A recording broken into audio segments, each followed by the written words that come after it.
नमस्कार भक्तों, आपका स्वागत है हमारे भक्ति चैनल धार्मिक कथा में, जहां चल रही है ज्येष्ठ मास महात्म की दिव्य कथाएं की श्रृंखला। मैं हूं देविका और यहां हर दिन हम आपके साथ साझा करते हैं धार्मिक कथाएं, व्रत, पूजा विधि और अध्यात्म का ज्ञान।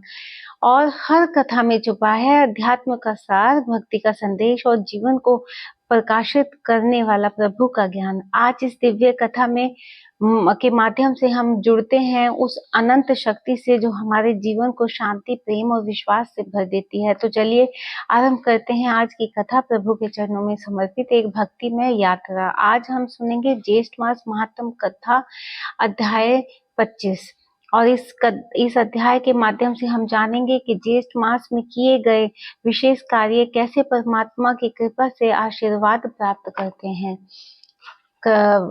कराते हैं।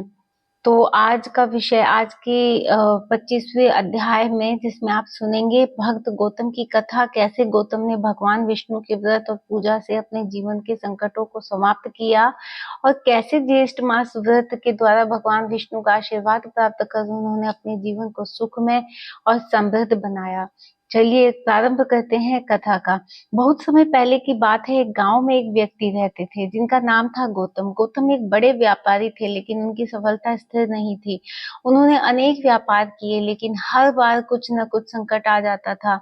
गौतम के जीवन में उतार चढ़ाव का सिलसिला लगातार चढ़ता रहता था। उन्होंने भगवान विष्णु के प्रति अपनी भक्ति को कभी कम नहीं होने दिया, लेकिन यह समझ नहीं पा रहे थे कि उनका जीवन क्यों लगातार संघर्ष में बना हुआ है।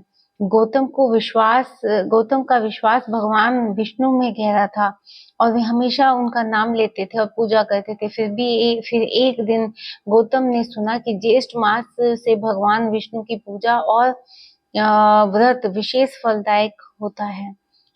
इसे करने से भगवान विष्णु की विशेष कृपा मिलती है और जीवन के सारे कष्ट दूर हो जाते हैं। ज्येष्ठ मास व्रत में उन्होंने संकल्प लिया। गौतम ने यह सुना और उन्होंने ठान ली कि वे ज्येष्ठ मास में भगवान विष्णु का व्रत करेंगे।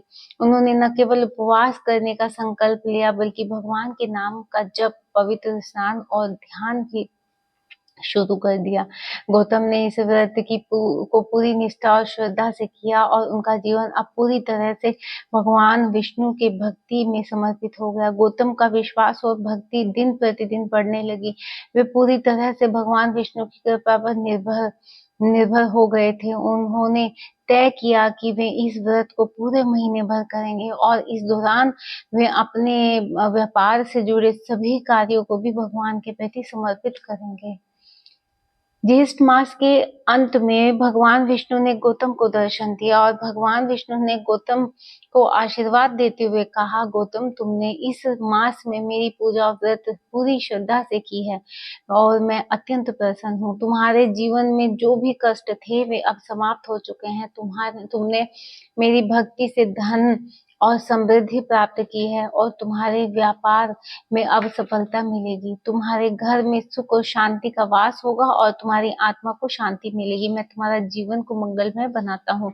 भगवान विष्णु के आशीर्वाद प्राप्त करने के बाद गौतम का जीवन पूरी तरह से बदल गया। उन्होंने व्यापार में पहले से कहीं अधिक सफलता मिली। उनके घर में समृद्धि का आगमन हुआ और वे अपने परिवार के साथ सुखी और शांतिपूर्ण जीवन जीने लगे। भगवान विष्णु की भक्ति ने न केवल उनके जीवन के भौतिक पहलुओं को सुधार दिया, बल्कि उनके आंतरिक जीवन को भी शांति और संतोष से भर दिया। भगवान विष्णु के आशीर्वाद से गौतम के जीवन अब खुशहाल और समृद्ध हो गया था। उनका व्यापार अब न केवल फल फूल रहा था, बल्कि वे पूरे गांव में एक आदर्श व्यापारी के रूप में प्रसिद्ध हो गए थे। उनके घर में शांति का वास था और उनकी समृद्धि ने उन्हें समाज सेवा के कार्यों में भी सक्रिय किया। गौतम ने भगवान विष्णु का ध्यान करते हुए कहा, भगवान के आशीर्वाद से मेरी कठिनाइयां समाप्त हुई और जीवन में खुशियां आई। अब मैं आपका जीवन भक्ति और सेवा में समर्पित करूंगा और जो भी कुछ मिला है उसे समाज के भले के लिए उपयोग करूंगा।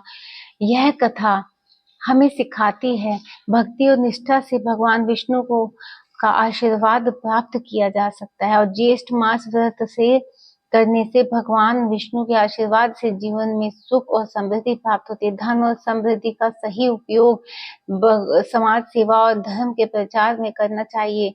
भगवान विष्णु की भक्ति से न केवल आध्यात्मिक समृद्धि बल्कि भौतिक समृद्धि भी प्राप्त होती है। तो भक्तों, आपने आज सुना, यह थी ज्येष्ठ मास महात्म कथा अध्याय 25 और इस अध्याय में वर्णित शास्त्र परंपरा हमें प्रेरित करती है कि ज्येष्ठ मास में मन, वचन और कर्म से परोपकार एवं विष्णु भक्ति करें। ऐसे पुण्य कर्म से जीवन सफल होता है तथा सर्वात्म प्राप्ति का मार्ग खुलता है। यह कथा पद्म पुराण और अन्य पुराणों में वर्णित है। आपने इस अध्याय को सुना, इसके लिए हम आपके आभारी हैं।